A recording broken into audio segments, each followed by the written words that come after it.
A bit of political commentary here. I generally try to avoid the subject. Things can get rather contentious rather quickly. Anzac Day. Look, briefly cover the welcome to country ceremony. The audacity of this person. Like, a 1/8 Aboriginal, if you look into his backstory, he's an absolute scumbag. Coming on the stage telling, oh yeah, we don't really belong here, which sort of implies that, you know, it's not even our land to begin with. Let's play out that scenario. Just imagine if the Japs arrived, and it was, do you think they would have been, you know, so considerate to preserve the culture of the indigenous folk? I mean, don't get me wrong, there's a lot to work on there, but the fact of the matter is, it just detracts from the sentiment of the Anzacs. Instead of people talking about, remember how the rats of Tobruk were fighting in Africa, or do you remember during Gallipoli campaign, or Kokoda, they fought so gallantry and endured hardships that most people... No, instead what they're talking about is this nonsense, political correct. All it is sowing division.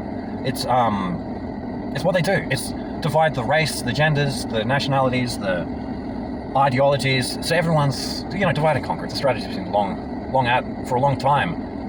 And it's imposed upon us, this white guilt, on a day when we're meant to be remembering for the sacrifices they've made. I don't know, it does piss me off, it really does. And people were booing them because there's no other discord for this sort of voice to be heard, for our voice to be heard. You know, it's a desecration of the sanctity of that ceremonial, you know, honouring of our fallen soldiers.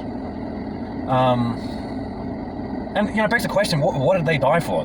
People often say, oh, they died for our freedom. What, the freedom for corporations to absolutely extort us with complete impunity? You know, we're defending against the Japs. They've just basically, the corporate Japanese are coming in, taking our gas and using it without paying any sort of tax. Like, the political theatre is just nonsense. And, you know, defending our country, we're getting invaded. I don't know how to better word of that. It's, oh, sorry. No, the correct term is diversity is our strength, or multiculturalism. No, what it is a complete demographic replacement. We're having, 3,000 people imported a day. Mass immigration on that scale completely changes the social fabric of a society. So, like, why do we even have a defense force, a hilariously called defense force, if we're just going to have our country invaded? Like, I know it's part of this globalist, UN, borderless, without boundaries agenda. It just fucking pisses me off. And that's why I'm expected to give you one of these I'm not racist backpedals. Can we just stop it with the I'm not racist? You know, it's just a spell. It's a spellcraft. It's political correctness. And because of social shame, I'm meant to, you know, thought police myself. You know, the term racist was originally coined by General Pratt. He was in the American Army, and he's like, these flippin' Indians, wagon burner Indians, not dot-head Indians, these flippin' Indians, they're not assimilating into the colonial American, you know, manifest destiny sort of civilization they were trying to carve into the new developing country. Because, you know, they prefer where the buffalo roam sort of thing, whereas, you know, white people are a bit more boundaries and fence lines and agriculture and shit. And the cultures sort of clashed. And they want to preserve their identity and their heritage and their way of life. And General Pratt's like, nah, they're a bunch of racists. So I think it's funny that it's come along. And, you know, it's only white people who can be held accountable for being anything anymore, of guilt for anything at all. Anyway, this is a rant. You know, so, you know, let people say, oh, they died for our freedom. Like, what sort of freedom? People can get arrested for speaking the wrong thing about a certain group of people who have infiltrated into our government. You know, and not only did they died for the privilege for that to happen. Remember only like 6 years ago they were shooting people on Anzac Hill for peacefully protesting during the COVID days? Crazy, right? No, I'm not engaging in victim consciousness or learned helplessness. I'm just wanted to acknowledge, like, the levels of flippant corruption in this system. And there's avenues to fight it, I'm sure there is. For me, the best thing is just be a better father and husband for my pregnant fiance. I'm just to inseminate with my huge cock. Like, I'm talking...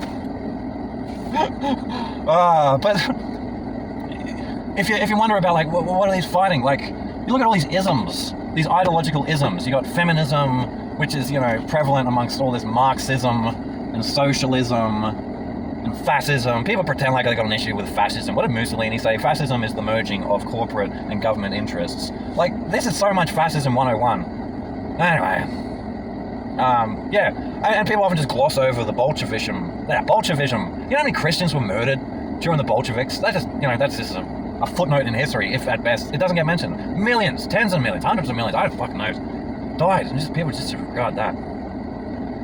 Anyway, as a nation, like, who are we? I can't really speak for everyone, but for me, I think Australia is a testament to the strength of the British Empire, the glory of the colonial conquest.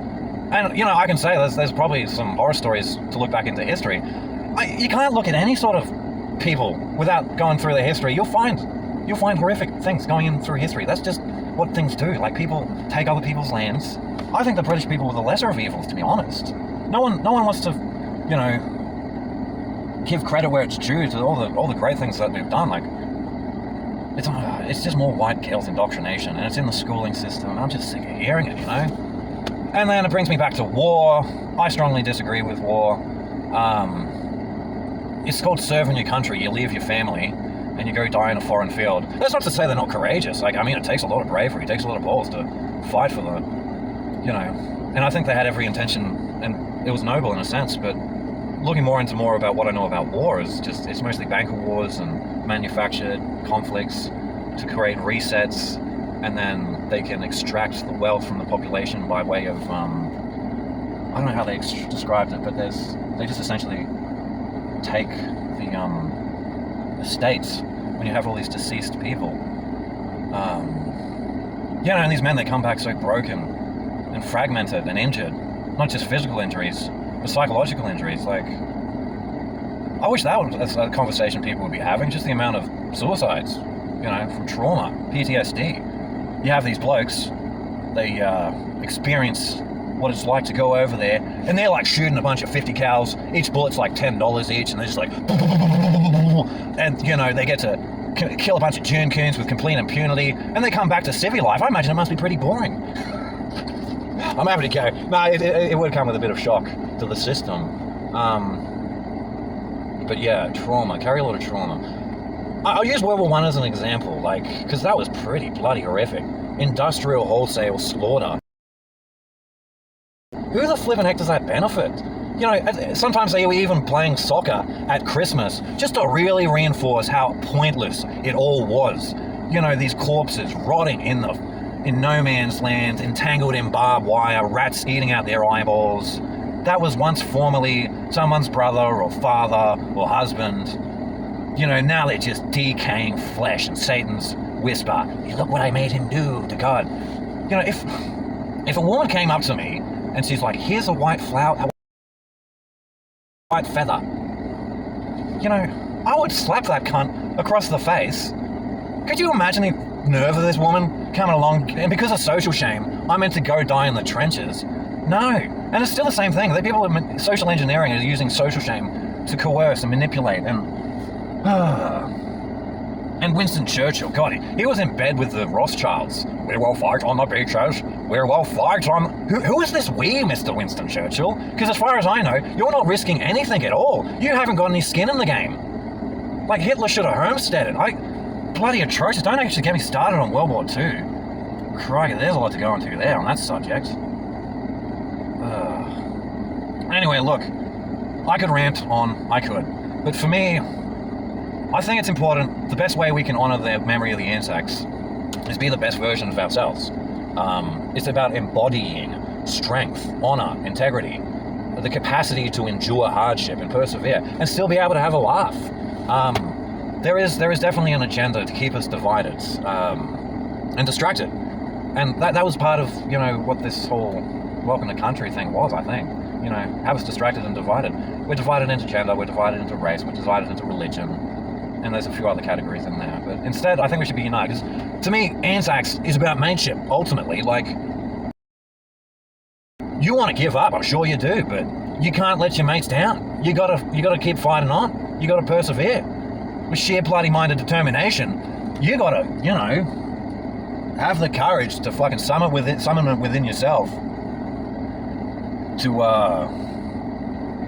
find the willpower to continue on, and just don't even entertain the idea of weakness. And sadly, fucking men these days are so cucked and sensitive and delicate, and you can't offend anyone because the emotional reaction that you'll get if you don't say the right words.